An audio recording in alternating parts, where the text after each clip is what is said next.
When you're someone who craves external validation, it says something important about you.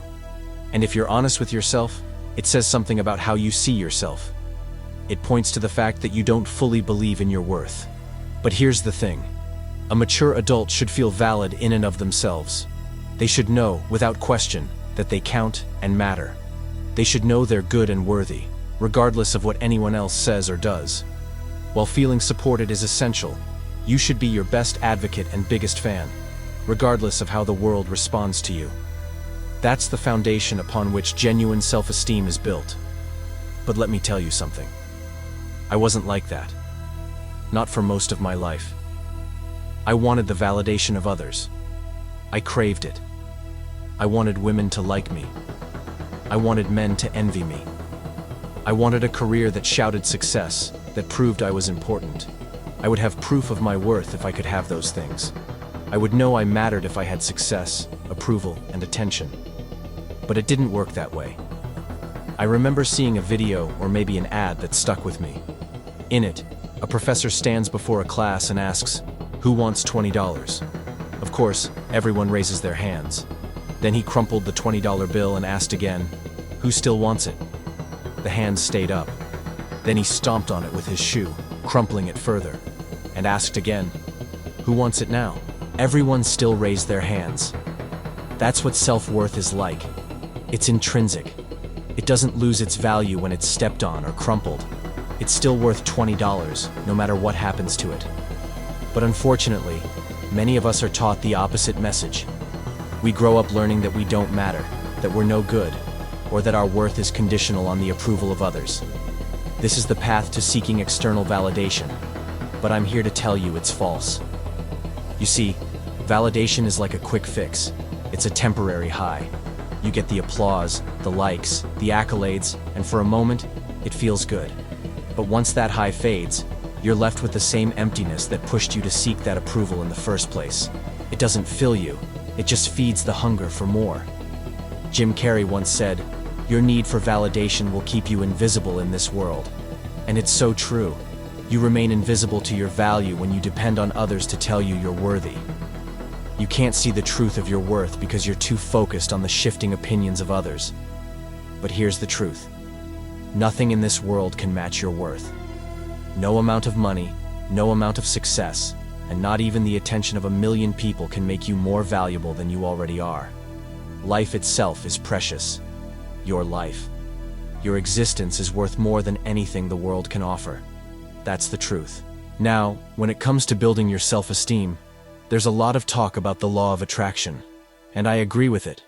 But I think it's more complicated than simply thinking positive thoughts. It's not just about saying affirmations to get your self-worth up. You can't just chant, "I am worthy," without doing the actual work of rewriting your core beliefs. Because if you've spent years seeking validation, you're up against one of the oldest, deepest beliefs in your psyche. The belief that you have no value, that you are not enough. And undoing that belief takes courage and effort. It's about changing how you relate to yourself. And it's a massive shift that involves going against decades of old patterns. Patterns reinforced by others, your doubts, and society's standards. It's not easy. It's like swimming upstream. But here's where the real breakthrough happens. It's when you finally decide that you are good enough, when you are worthy and valuable, and that your self-worth doesn't come from anyone else's approval. You are the only person who gets to decide your worth. Nobody else. Now, the most challenging part is the courage to be disliked. You see, when you stop seeking validation from others, you have to be willing to accept that not everyone will like you. And that's okay. It's more than okay. It's necessary. Because you can't please everyone, and you shouldn't try. When you stop seeking approval, you stop watering down your truth. You stop being the version of yourself that others want you to be, and start being the person you're meant to be. This may alienate people, and even hurt them, but in the long run, you'll feel a freedom that no amount of approval could ever provide. And here's the kicker. The people who don't like you, or disapprove of you, they're not your people. They don't see you for who you are. But the people who resonate with your true self will be drawn to you. That's the power of authenticity. When you stop living for external validation and start living for yourself, you hit pay dirt in your life. That's when you start living the life you were meant to live. Not one is based on others' expectations, but one is built on your own self-respect and internal validation. And when you finally embrace the idea that your worth is inherent, when you live it every day, that's when the true power comes. That's when you stop seeking and you start living. That's when you start living the life you want.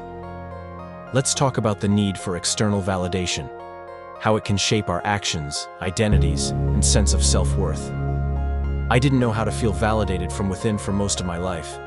I didn't feel good enough unless others noticed me or acknowledged me.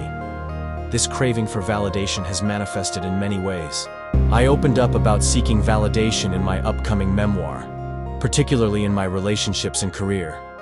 I spent so much time trying to be the person I thought others wanted me to be. I wanted women to like me, but it wasn't just about having someone by my side. It was about proving something to myself that I was attractive, worthy, and interesting enough to be loved. So, I'd change myself and shift my personality and approach to keep that external validation coming.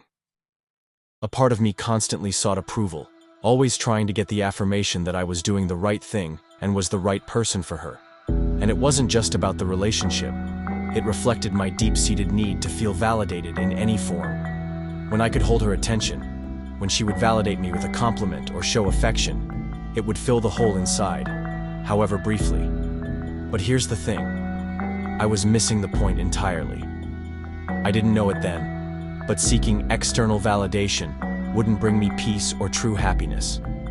Instead, it became a vicious cycle, because it's not real validation if it's based on someone else's perception of you. It's like walking around with a cracked mirror. No matter how much you polish it, it can never truly reflect who you are unless it's whole. But I was too busy trying to make that mirror shiny, even though it was shattered. Take my career, for example. In my upcoming memoir, I talked about my desperate need to prove that I was important and mattered in the grand scheme. I wanted a career that screamed success. I wanted the title, the recognition, the accolades. But deep down, it wasn't just about doing work that mattered to me. It was about showing the world that I had made it. I would tell myself, if I just get that promotion or that recognition, if I just prove myself to these people, then I will be worthy. And I pushed myself to the limits, sacrificing parts of my soul to chase that approval. But the truth? No matter how many trophies I collected or how many people told me I was doing great, a part of me still felt empty. It's like chasing a shadow. It's always just out of reach and beyond your grasp. And that's the core of the problem with seeking external validation. It can't fill the void that stems from feeling that you're not enough. I didn't realize it then, but I was trying to fill a hole inside me by gathering external proof that I mattered. I sought validation through women, my career, and material success, hoping the world would tell me I was good enough. But nothing ever felt solid enough to hold me. Here's where the real lesson hit. True worth comes from within. It doesn't matter how many people validate you, how many likes you get, or how much praise you receive. It will never be enough if you don't already see your value. As I got deeper into my journey, I realized how much of my identity had been tied to external approval. I was trying to play a game set up by other people's standards I had no control over. So, I sought to fit myself into molds that didn't belong to me simply because I wanted to be seen. I found myself at a crossroads. I began disconnecting from the outside world in the middle of that chaos. I started to see how my need for validation tied me to an identity that wasn't mine. I started asking myself the hard questions. Who am I without the approval of others? What do I truly want? Can I be enough without constantly seeking others to tell me so? The answer was right before me, but I had been blind to it for so long. The validation I sought from others was never going to fill the hole. It was up to me to fill it by reclaiming my sense of self and trusting my worth. Now, I dare to be unapologetically me, which means knowing when to walk away from validation. Sometimes, the hardest thing is to let go of the idea that we need other people's approval to feel worthy. But when you stop seeking validation, something incredible happens. You start to live for yourself. You stop caring about who likes you and start focusing on loving yourself. And that's when fundamental transformation happens. There was a moment when I decided to stop chasing external validation, when I realized that my worth was never tied to how others saw me. The weight lifted, and for the first time, I felt free. Free from the need to prove myself. Free from the need to be liked. And that's the moment when I began to live genuinely. In the end, seeking validation is a trap. The truth is that no one else can tell you your worth. You have to decide for yourself. When you stop seeking that validation and start standing on your own, you start living the life that's genuinely yours.